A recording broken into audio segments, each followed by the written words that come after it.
जय गौरी गोपाल, जय श्रीमन नारायण।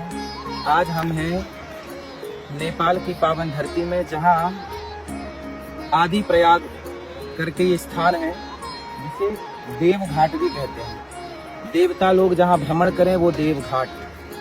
इस तरफ यहाँ से भगवान शिव के त्रिशूल से त्रिशूली नदी आ रही है।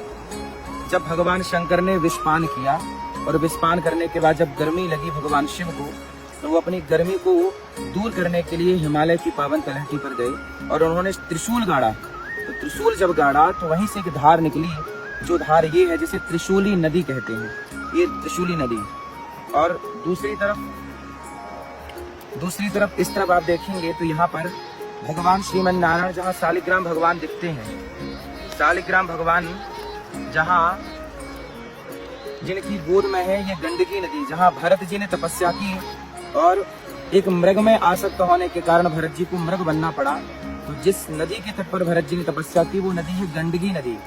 गंडकी नदी में शालिग्राम भगवान मिलते हैं और शालिग्राम भगवान को जो अपने हृदय में गोद में धारण करें, ये शालिग्राम भगवान की माता है। गंडकी नदी मतलब भगवान श्री शालिग्राम भगवान की माँ।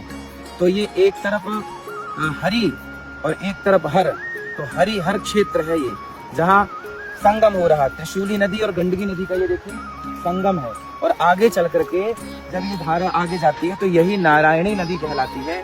और ये जब नेपाल से भारत में प्रवेश करती है तो बिहार इत्यादि क्षेत्र से जब ये नदी गुजरती है तो उसे गंडक नदी कहते हैं।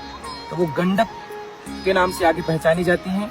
यहाँ एक तरफ हरि और एक तरफ हर का संगम है और आगे नारायणी की धारा बह रही है। भारत में जाते ही नाम हो जाएगा गंडक। तो आप सभी कभी नेपाल आए तो गंडकी माँ का दर्शन करने अवश्य आए। माँ भगवती गंडकी, जहाँ जिनकी गोद में शालिग्राम भगवान है। ये देखिए शालिग्राम भगवान, इनके अंदर यदि ढूंढा जाए, देखा जाए, भगवत कृपा हो तो प्राप्त भी होते हैं। शालिग्राम भगवान भी प्राप्त होते हैं। फिर पत्थर तो शालिग्राम नहीं होते, लेकिन बड़े भाग्य से शालिग्राम भगवान का दर्शन होता है। तो आप कभी आए।